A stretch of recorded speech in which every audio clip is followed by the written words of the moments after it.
IGN TV. Welcome to the Fringe Panel. Let's start out with the people who thought up that stuff we just saw. First, executive producer and showrunner, Jeff Pinkner. Next, we have his fellow showrunner, executive producer, J.H. Wyman. The man who plays Peter Bishop, Joshua Jackson.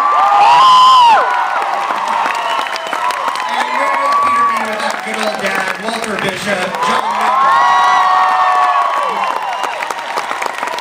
She plays Nina Sharp, Blair Brown.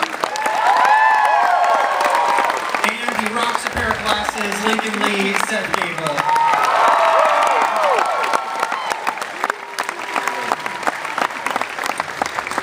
Welcome, guys. So I guess I'll start with what we just watched and ask Jeff and JH what the hell is going on there? That was a sneak peek to the next episode, 415, a short story about love. Directed by... Yeah, so that's, yeah. He went Canadian all of a sudden. Directed by Joel for his first episode. We wanted to show you it because, you know, to us, our fans are everything. We want to show you that first and give you a little preview of what's going on next week when the episode airs. It's a very important episode to us because it sort of brings together a lot of the ideas that we've been working towards throughout many seasons. And hopefully you will enjoy the rest of it, and we certainly hope you enjoyed what you have just seen. So. Just, I guess for... I have to say real quick, we've done about a half dozen of these, and literally every time the moderator has been on that side. This is the alternate universe, man. And also, first of all, thank you all so much for coming.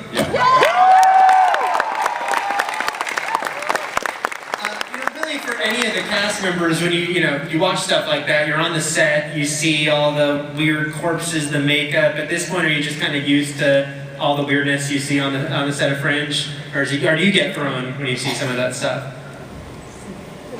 It's freaky. It's really freaky. If we got used to it, that'd be really wrong. I mean, I have to remind myself when we just watched that clip. I mean, I had to turn my head away because it's so disturbing when you see it. When it's on set, at least sometimes you can smell that it's makeup. There's a weird smell to it, so you remember, okay, this isn't real. I'm just pretending it's real. But then when you see it on TV, I'm like, you guys let your kids watch this? I like it.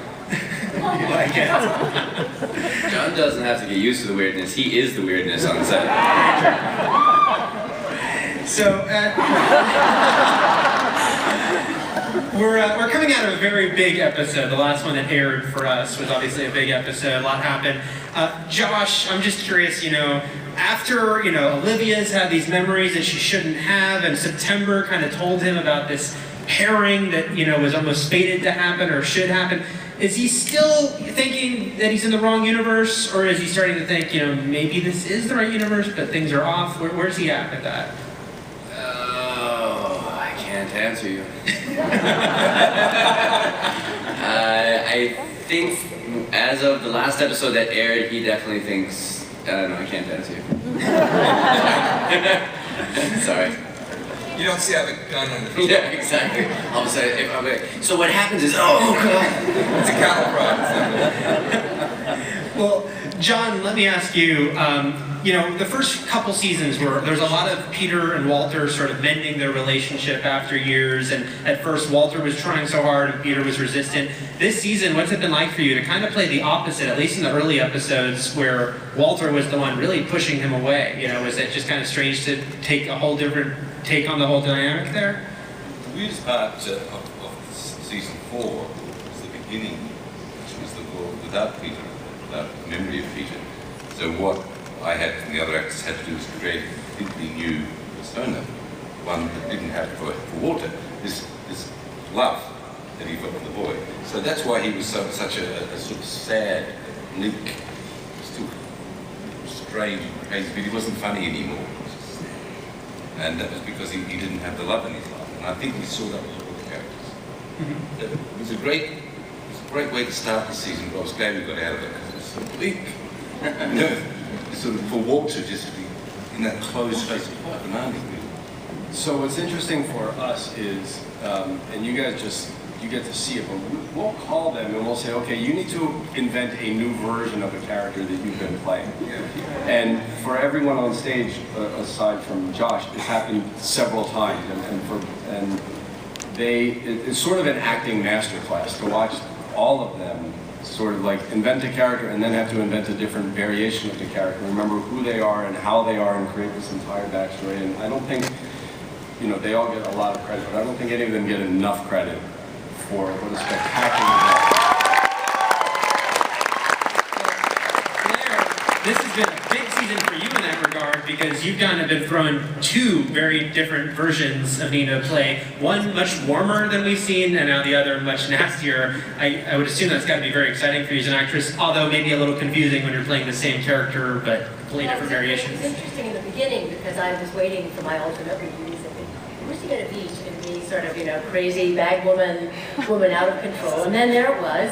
And she looks the same, she sounds the same, she talks the same. It was like, oh man, this is really disappointing. And then I realized, of course, the payoff was huge. But the interesting thing, the task was that there's part of you that wants to kind of tip you, like, pay attention, this is Mina, this is not Mina, this is a mean one. And you couldn't do it. In fact, once we did a take and we had to do it again because I'd sort of done it a little bit. It was like, no. So it was interesting to have to stay restrained. But for me, this season started out now being a sort of surrogate mother for Olivia. It was really nice to be able to open up to that. On Fringe, because there's so many possibilities and, there's imposters and different versions of people, I feel I have to ask, can we feel safe to say that the evil Nina, the one working with Mr. Jones, is just the alternate universe version, that's not more complex than that? As opposed to what? As opposed to, her being, one of the imposters, her not being even a person, really. Shapeshifter, yeah. No, it's fair to say she was a person. She's a person.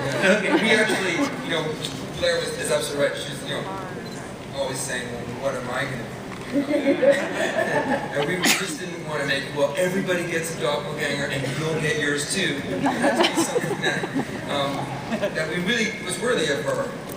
Because, she's such an incredible performer. We wanted something that would be organic to the story. That's something that she sink her teeth into, and something that was well worth the waiting. So hopefully we delivered on that front. And it was so nice to hear her actually say it, because she never told us that she liked it. but unlike Olivia or Walter, she did coin the phrase Mina, which is spectacular. Seth, even though you joined the show a couple years in and you've already played 3 versions of your own character, was that like a very quick sort of learning course? This is how it works on Fringe, okay. Yeah, definitely. Yeah, 4 versions. 4 versions? Yeah. I forgot about them. And is this a 4th we haven't seen? It's been incredible. I mean, I went off of the show where I was playing like a 25-year-old playboy who made out with Lucy Liu a lot, which was awesome. To this, and at first... So this was a major step down, is what you're saying. we could have a casting session, right? Maybe bring her on. To this, where I was playing an FBI agent, and I really wasn't sure, going from that young, spoiled guy, that I could kind of pull off being this militaristic character that was the Alt Lincoln. And I saw the first episode, and I was sure that I was going to suck, and I was going to be terrible, and I watched it, and I was like, oh, I pulled it off. That's why you hired him. And then they asked me to come back, and then that was kind of a big confidence boost, and I was like, okay, maybe I can do this. And then by the time I got the extra characters, I was in the world of the show and was just excited to be a part of it, and had a chance to watch all these incredible actors on the show and learn from them, that when it was my turn, I felt ready. Now, we've talked a lot, Josh, about how you always thought maybe it was Peter's destiny to be an observer, and that maybe he was tied into all that. And then the last episode kind of put a new wrinkle on it where, with September telling him all this stuff about the observers and then they're from the future, and Peter and Olivia sort of them wanting to pair them together, I almost was extrapolating that they're the parents of, genetically, the parents of the observers. the observer Adam and Eve. Yes, yes. Do you think that might be like a nice variation on him being an observer? I'm still waiting to shave. We got one episode left. I'm just saying. So the raffle we were talking about, the winner is going to come up here and shave my my head.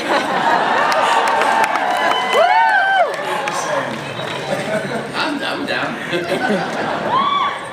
How much do you know, I know talking to you, Josh, like you do your fair share of observation and speculation about the show, just like us who are fans watching. Do you guys on set have these conversations where you're, because especially the show you're on where it has all the different multiple universes where you start to talk about, well, if this means this, then how does this connect with this? Well, yeah, I mean, we have our knitting circle, because these guys aren't up in Vancouver, so we have no, like, direct tap to the source. So yeah, exactly, at all costs. That's why they're at this separate table.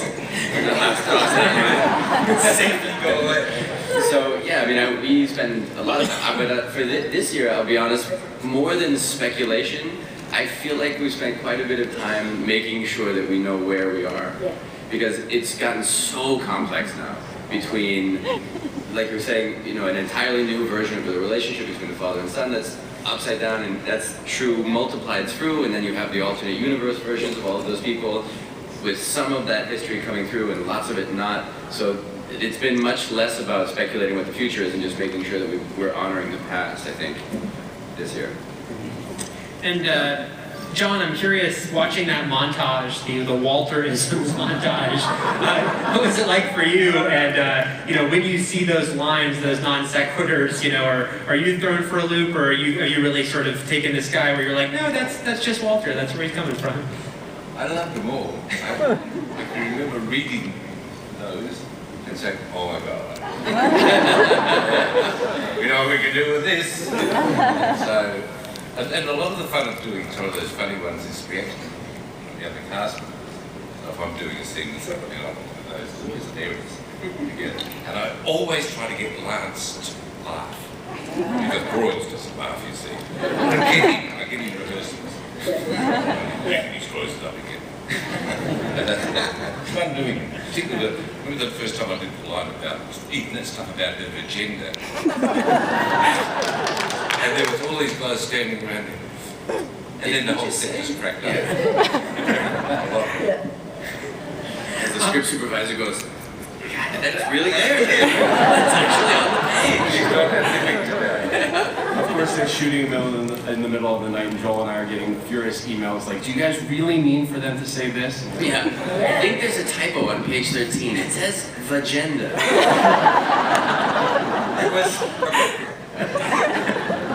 was appropriate in a totally inappropriate way. One of Jenna's best. Yeah. One that's really stuck is that very simple line from the pilot, which is, she says, oh, what's wrong? Oh, nothing, I just miss myself. Even the first year was a lot of near misses. Just a scream. I didn't realise until afterwards how funny that was. Yeah. Until 5 minutes ago, you mean. Not unusual for an old film.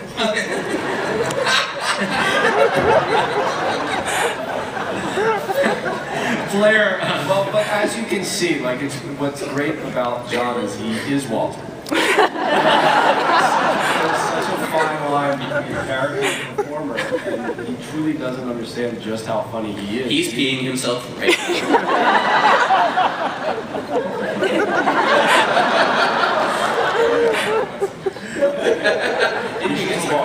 Blair, what is it like though, when, you've been playing this character for 3 years, and you and Anna Torv have established a dynamic of what Olivia and Nina's relationship is like, and now you were just asked to completely... To do another one. to completely rethink their backstories. Okay, we'll do this now. Yeah. Does it take a lot of processing because you have to kind of throw out anything you thought in your past? No, you show up and think, okay, let's commit to that. So we'll do that. We'll do that today. Yeah. No, it's really good. It's really good because, in fact, I like that it's unlocked. That it's not, you. And there is actually always a real story behind it. There is a whole thing. I mean, even like with now Nina, that this is a woman who's thwarted in her life. She had the same energy, the same thoughts, the same intelligence, passions that good Nina had, But there was no William Bell. There was no massive dynamic. This other half, she was never asked to the table. That's how you guys described it, until Jones comes. So that's really fun to play. This was much easier for Olivia and I to just kind of jump in and get rid of all the weirdness, because there's always been this weird predatory or protective quality about Nina to Olivia, and say, no, let's open up to this. And it was just actually really fun to play something joyful and caring without trying to make an ambivalence and trying to put a darker side in there. But I still wouldn't trust Nina, you know? I still want to see her like punch someone's head off with that arm. Yeah, I like Transforms into a gun, something. Seth, there's right now, there's two versions of Lincoln. You know, will one of them get a shot with one version of Olivia? I feel so bad for the guy. I hope so. I mean, we're dealing with two oceans of women and he only cares about two. And I hope that he can end up with at least one of them. No, if it's both, they move us to Gabel. Fringe after hours. Quick show of applause. Alternate version Lincoln or this universe Lincoln? Alternate Lincoln. This Lincoln. Is this to end up with Olivia or Lucy Liu? I wanted to ask, Blair mentioned Jones coming back, such a cool character. When did you guys start thinking about bringing him back? You know, what were the conversations like? In season 1. When Jared, who is spectacular, when the character died, when Peter killed him, cut him in half, Jared said, "Can I come back?" And the answer was yes, just let us find the right story. And we found the story. When you stumble on that. What's it like for you guys working with Jared? I mean, he seems obviously so intense and chilling on the screen. Oh yeah, he's wonderful. He's I did play with him in New York, where I played his very evil mother, and I tortured him 8 times a week, so I thought it seemed fair. I'm hoping for like some good Walter Jones confrontations on screen. Might that be in store? Possibly. I agree with what I've just said about Joe. He's a total class act. Like to watch it. I don't know just yet as to whether the confrontation between him and Jones seems like a pretty good idea. I really don't know. We're not saying.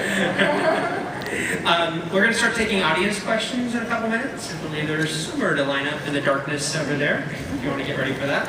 I have a question that came off of Twitter from a young lady named Sherry, and she asked, and this is kind of a strange question given that the Olivia right now doesn't have the same memories quite as the one before, but she asked, why don't Peter and Olivia remember much of their childhood, including their meeting in the tulip fields?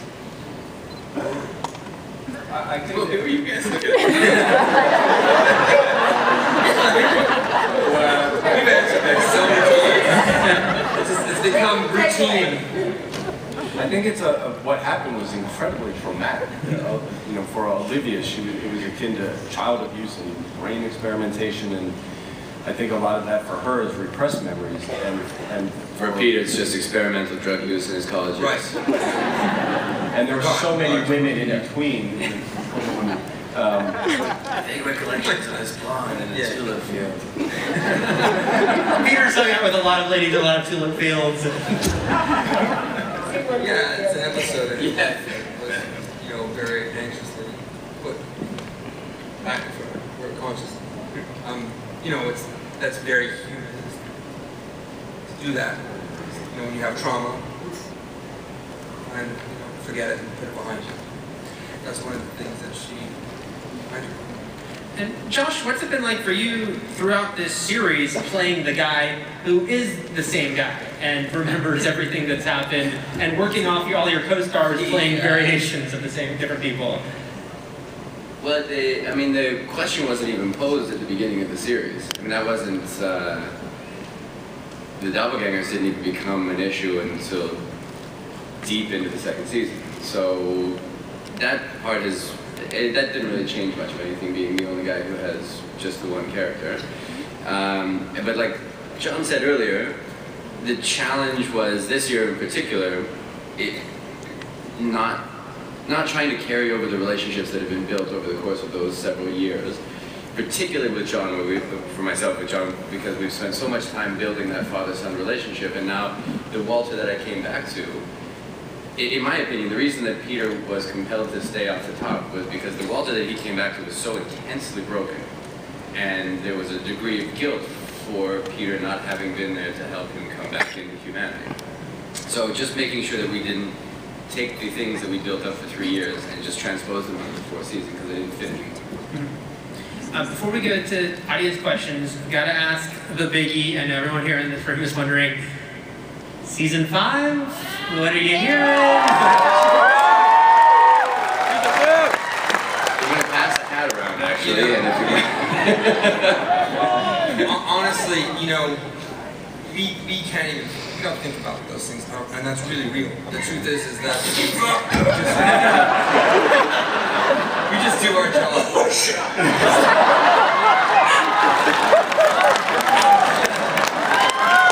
These guys think about it. They want their jobs. I understand why, but here's the thing. You can't adjust, you know, to something somebody else wants. And you know, that's called marriage. Sure you can. We've always you know, look, for every season we don't say anything until we know, and it's really out of our hands. And the truth is, really what I'm saying is sincere, is that we cannot control it. If you cannot control it, you can't worry about it. We're going to make the same show. We've always made the same show. We've never changed our direction for anybody or any division or anything. And that's all we can offer. You know, our biggest concern, to be frank, is for our fans. Because, you know, we want you guys to feel satiated and feel like you've spent 4 years of your lives investing in something that's going to pay off and that you're going to feel really good about. So if we are concerned about anything, it's really not our jobs. It's really how we're gonna leave it with you. Because without the fans and without this incredible reactions from the press, we would not be here. So that's our concern. We don't know. We would tell you if we knew one way or the other. Just like last year, we didn't know, and as soon as we found out, we let everybody know. I mean, look, it's a very expensive canvas to make a television show, and it takes a lot of things. People are, you know, Foxes, they have decisions that they make, you know, that has nothing to do with creativity, has nothing to do with anything else. It just has to do with their business. So, you know, the show creatively, we feel spot on to where we want it to be, and that's all we can do. So we're hoping for the best for everybody's sake, and we have a lot of story to tell, but we'll see. You know, you really don't know these things until the last minute. All right, so season 4's ending, biggest cliffhanger ever, or? Yeah, having said that, season 4 is going to leave everybody in a total lurch. No, it's